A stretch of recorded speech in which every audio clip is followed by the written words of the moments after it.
ত্রিপুরা প্রদেশের তৃতীয় ত্রিবার্ষিক সম্মেলন। আমরা 2017 সালের 6 আগস্ট আমাদের এই সংগঠন রাষ্ট্রবাদী বিচারধারা নিয়ে কাজ করা শুরু করেছিল, তখন প্রায় 203 জন অফিসার নিয়ে। তারপরে আজকে আমাদের প্রায় 8-9 বছর হয়ে গেল। এখন বর্তমানে আমাদের যে অফিসার সংখ্যা আছে প্রায় 1500-এর উপরে সংখ্যা আছে। তো আমাদের সাংগঠনিক মতে আজকে তৃতীয় ত্রিবার্ষিক সম্মেলন। আজকে এখানে নতুন কমিটি গঠিত হবে এবং আজকে যে বিশ্বের যে অস্থির আর্থিক পরিস্থিতি যেটা আছে তার উপরে ভিত্তি করে আমরা আগামী দিনে অফিসারদের কী ভূমিকা থাকবে,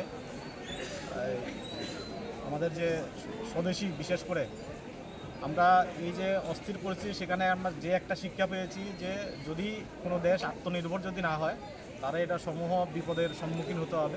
এবং সেই পরিপ্রেক্ষিতে আগামী দিনে আজকে আমাদের যে নতুন কমিটি গঠিত হবে সেই পরিপ্রেক্ষিতে দেশকে অর্থনৈতিকভাবে শক্তিশালী করার ক্ষেত্রে আমাদের যে কার্যপদ্ধতি হবে, আমাদের যে নিয়ম নীতি বা এটার যে বাস্তবায়ন হবে, সেখানে আমাদের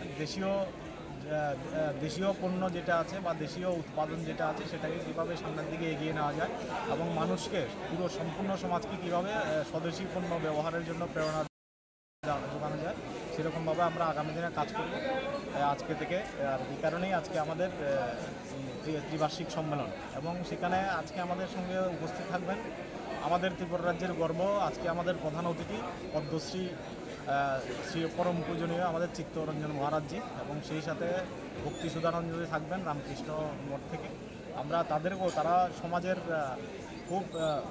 সমাজের বিশাল অংশের সেবায় তারা সবসময় নিয়োজিত। আমরা জানি সমাজের পিছিয়ে পড়া অংশের জন্য যে সেবা এই সংগঠনগুলো দান করে, সেখানে আমরা চেষ্টা করব কিছু তাদেরকে সহায়তা করার জন্য। কতজনের কমিটি? আমাদের সংবিধান অনুযায়ী আমাদের 31 জনের কমিটি হয়, স্টেট কমিটি। কত বছর এটা 3 বছর পরে হয় ত্রিবার্ষিক। আমার নাম তপন দাস, আমি এখন বর্তমান যে এক্সিস্টিং কমিটি আছে সেটার সভাপতি।